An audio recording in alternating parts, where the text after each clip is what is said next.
On en vient au dossier de ce 12-13. À Nogent-le-Rotrou, 12 paysans bio ont trouvé le moyen de faire le lien directement entre leur production et les consommateurs. Ils se sont regroupés pour cela au sein d'un magasin dans l'Eure-et-Loire, à Nogent-le-Rotrou. Le dossier est signé Pierre Boucheneau avec Pierre-Dominique Lepé.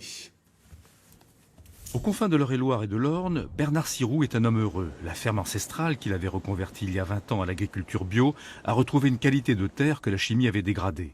Ses 2 fils ont rejoint l'équipe qu'il forme avec sa femme. Enfin, l'agribashing, il ne connaît pas.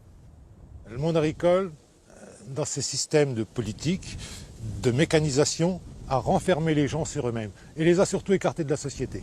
Alors moi, le passage en bio, certes, c'était dans ma psychologie ou dans ma version écologiste. Mais ça m'a ouvert vers les gens, surtout les AMAP. On s'est mis à découvrir plein de gens. Des gens qui vivent à la ville, des gens qui étaient comme nous, mais qui n'avaient pas eu la même histoire. Les comprendre. Et puis se sentir soudain dans la société et non pas à côté. Et voici comment le GAEC de la ferme se place au cœur de son pays, de ses habitants. Tout commence au champ, mise en rotation entre prairies et culture. Une partie de leur production sert à nourrir les animaux, 200 brebis, la plupart du temps en plein air, ou nourries avec du foin et des céréales, et des cochons élevés sur paille avec de l'espace. Une autre partie des céréales est transformée en farine, empaquetée sur la ferme. Enfin, cette farine elle-même peut à son tour être transformée.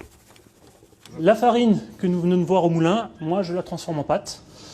Avec le blé dur, je fais des coquillettes. Donc ça, c'est des coquillettes que j'ai fait hier soir, qui sont en train de sécher. Elles sont à peine assez sèches. Et je fais aussi des tagliatelles. Et en autre format, je fais aussi des fusillis.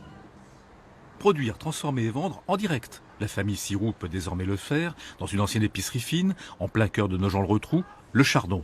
C'est là que se sont regroupés 12 agriculteurs bio pour vendre leurs productions diverses complémentaires.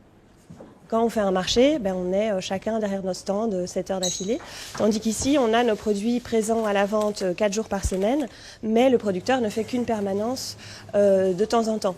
Donc du coup, c'est l'intérêt de mutualiser en fait un espace de vente, c'est qu'on gagne du temps entre guillemets, où du coup on peut s'investir, soit récupérer du temps pour investir dans notre ferme, développer d'autres ateliers, ou simplement récupérer du temps pour notre vie privée, puisque c'est souvent ce qui nous manque.